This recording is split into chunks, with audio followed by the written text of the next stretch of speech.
the enslaved people moving forward, trying to find descendants of all of those families that were free in hopes to find present day descendants. And in some cases, I have found present day descendants. Some of them are here with me today. But what we try to do is really give life to this document that when you look at it for the first time as a descendant, it's moving, it's awing. When you see your fifth great grandfather's name listed on this document, you see it from a different perspective than people who are looking at it as American history. It's moving, and it's something that I feel personally that all of the descendants of the slaves that were freed need to experience. It's something that is important to who we are. We don't know who we are, where we come from. We don't know where we're going. And so the project started originally as me just trying to figure out who all was related to who. And it's just grown. It's grown into a website, and we're now in the process of developing curriculum for school-age children to learn about the Union. So it's my hope to continue to find additional descendants and to help this story be told to people who, you know, never knew it existed. I feel like Robert Carter III he's been suppressed in history. Nobody knows that he exists. And it's something that is remarkable in the fact that his cohorts did not follow in his example, but they're venerated as these wonderful, awesome men of their time. But he did something that none of them had the courage to do. And so our project really is twofold in helping to get the word out that this event occurred, and also finding the descendants to help them understand where they came from and the legacy that their family had. So while it is a huge monumental task in trying to find all of the records, we have found at this point descendants from 37 of the slaves that were freed. And I've had the wonderful opportunity to meet many of them at the commemoration events. And right now what we're trying to do is really get the word out and help people who don't know about this event to learn more about it. So our website is SlaveLegacy.com, and what we're doing right now is just trying to bridge the gap. So our information that's online, that's available to anyone who goes online, all of the slaves who were freed, their names, their descendant children that we found in census records from the early 1800s, and pretty much any connection that we have to a family that is present day, that information has been added as well. So those who are connected to the Manumission can be able to find their ancestors and be able to get connected. So I think we're going to do question and answer. So if you guys have any questions, answer Robert Carter III. Also,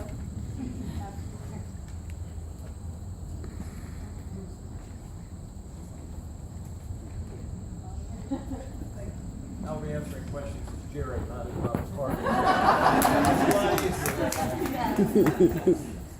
My first question is to Mr. Carter, if I might.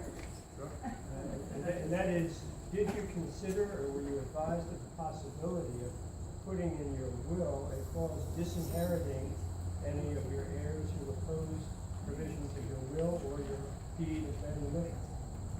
That's an interesting question, but I've never seen the evidence that he did that, or in any of his letters he even considered doing that. That certainly would have been a way to show his children who didn't approve of his plan that he felt they're wrong, they weren't going to get anything. But as far as I know, he never did. In fact, several years after he wrote the deed of gift, he basically divided up all of his property. At that time, he only had 10 surviving children. He divided up all of his property into 10, as he thought, equal shares, and they actually drew lots. he had a physical drawing of lots to decide who was gonna get what property, and that's how George got his property in Loudoun County. It was all divided up. But no, as far as I know, he never even considered that. He was hopeful, I think, certainly always hopeful that some of the children would eventually support his notions of what should be done and what was right. They did. Not a single one? There were some who did not oppose it and went along with it, but they still had slaves. So none of them got rid of all their people, as far as I know. But they did, some of them did, as they found out by law, and it was challenged, they couldn't get around it, but they did go along with it, at least. Okay, just want to ask a question. Back in the day when he was, I guess, I don't know if it was after he had freed the slaves, but I read somewhere where one of the Carters, I thought it was the owner of this, of the farm, had brought some freed already slaves over to work the farm. I don't know if that's too far ahead of for you or not, but this is what I remember reading. And, my family is on the plantation farm, and some became laborers here too. And I was wondering if, perhaps they were already free.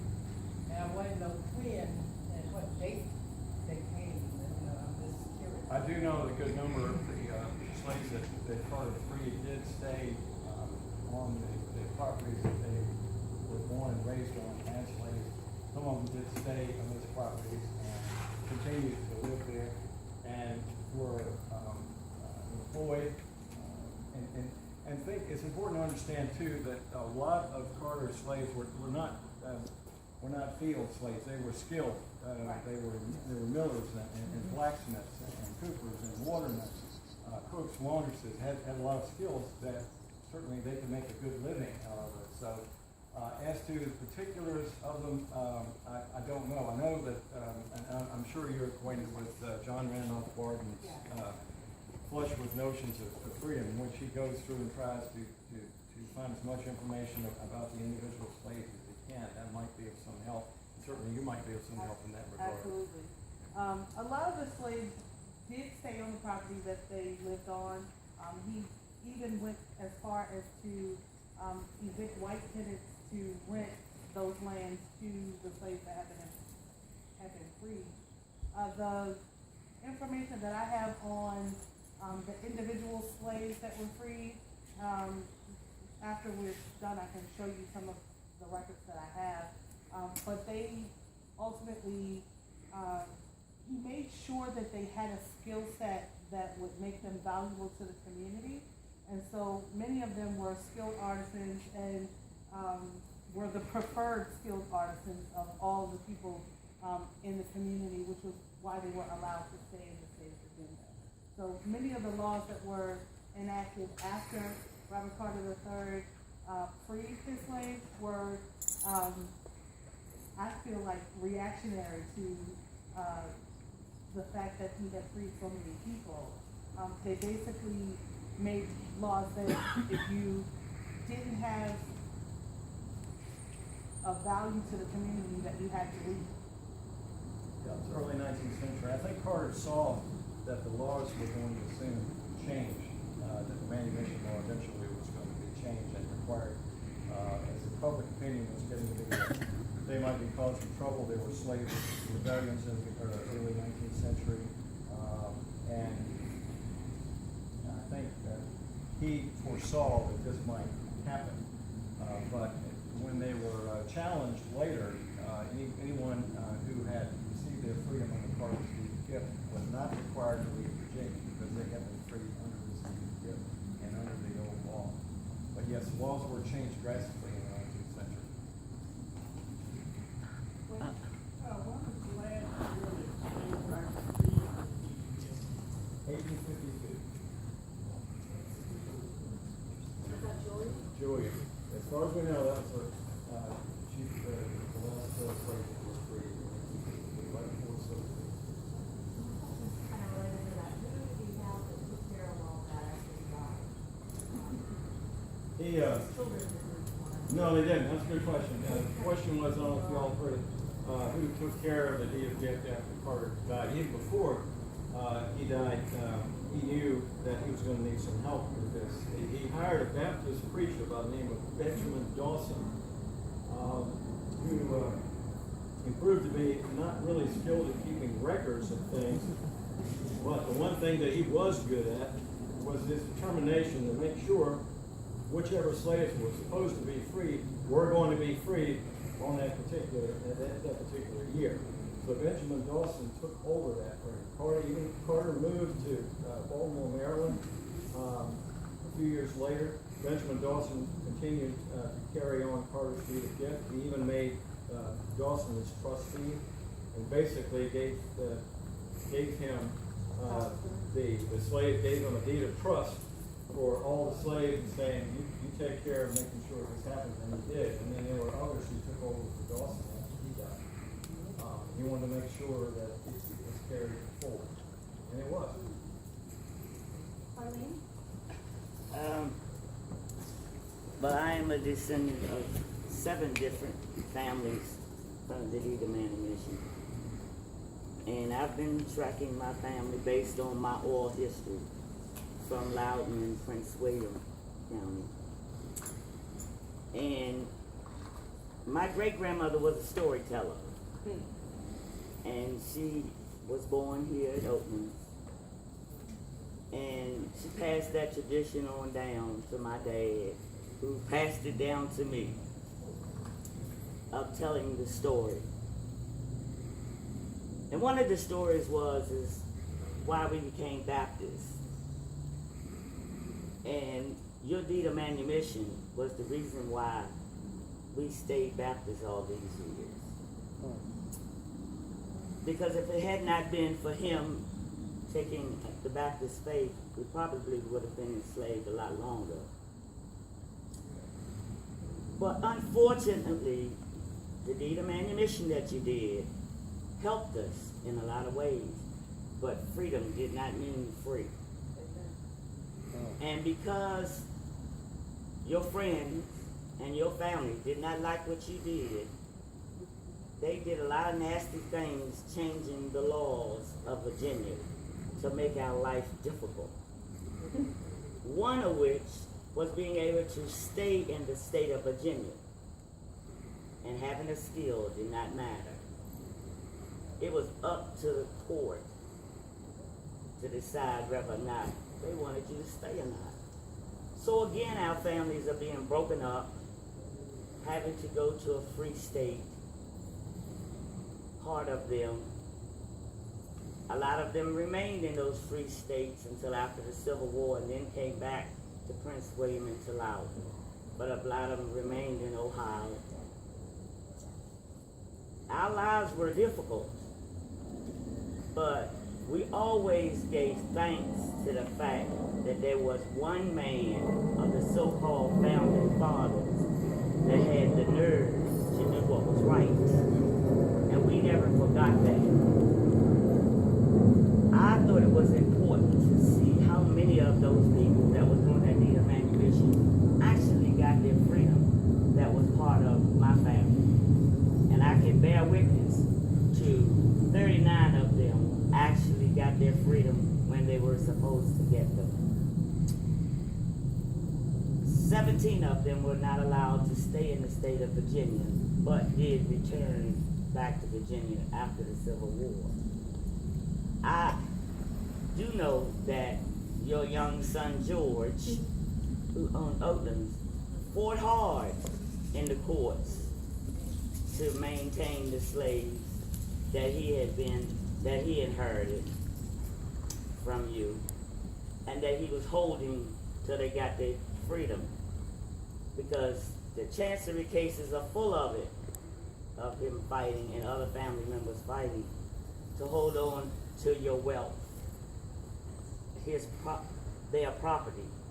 Unfortunately, we did have some sensible judges in the state of Virginia who looked at people's deeds of manumissions and wills as a legal binding document and didn't back down. So George just had to give us up. And a lot of us stayed on the land or pay, or just to own a piece of property, or have something that we could call our own. Because my fourth great grandfather had 17 acres of oatland. That's over on Negro Mountain, which you don't see on today's map. But that's over the hill there. And he stayed there all these years. And most of the family stayed in Loudon, Prince William, and never left these plantations. Because as I said, freedom did not mean free. Even though you had that little piece of paper that said you were freed by Robert Carter III, your name, your age, your description, any visible scars that you had to carry around with you everywhere you went, you didn't venture far because you had to have somebody that would go to court with you every 3 years when you had to register that document that you once had to say that you were free. And also you had these patrollers out here and the slave catchers, so you didn't want to venture too far. So we pretty much stayed on these places and worked the land, even to today's time. And that's been my venture in the book that I'm writing, to tell the story about the ancestors, my ancestors who were enslaved all the way from Westmoreland all the way to Frederick County, Virginia, so that generations of children will know the real history and not the sugar-coated part of the history, but the real story of how we endured the institution of slavery in spite of all of the laws of Virginia and then later our federal government. So I do have a lot of information. I try to tell a story whenever I can. I bring my grandkids, and now I'm going to be bringing some great-grandkids to visit these plantations. And it's my hope that when people come here, they won't just hear about a big house, but about the bodies and the souls that maintain these places for hundreds of years. Because the deed of manumission was 1791. Well, slavery started in 1619 in Virginia. So that's a lot of years until the Civil War ended in 1865. Our bodies, sweat, soul, and lives built what you see today. But we do thank Robert Carter III. We do thank Oatlands for getting a little better. But I hope more people will go on the website, contribute what they have, because a lot of people really have no idea about a Robert Carter III. Just like a lot of people have no idea about a famous slave here in Virginia, or right down the road a little bit, by the name of Jenny Dean, who started the first industrial school for coloreds, or blacks, or African Americans, whatever you want to call yourself, after slavery was over with. That made a difference in so many African American lives, including mine, that were able to go to that school, to be able to get a job, to fill hands that had been working with these plantations after slavery were over. Of course, there was no great demand for slave labor if you can't pay them. So these people are homeless, they don't have a skill, so that was her way of making sure that her people were able to survive.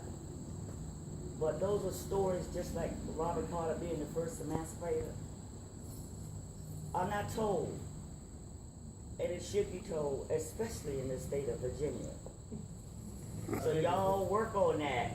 I think if Robert Carter were here today, and looking back and seeing descendants, we're able to see descendants of the people that he freed, I think he, as much as anyone, would say the success of the deed of gift was not because of what he did. He gave them opportunity, but it was the people who were free who made it a success. He just gave them the opportunity, and they're the ones who deserve all the credit for making that a success, like your ancestors.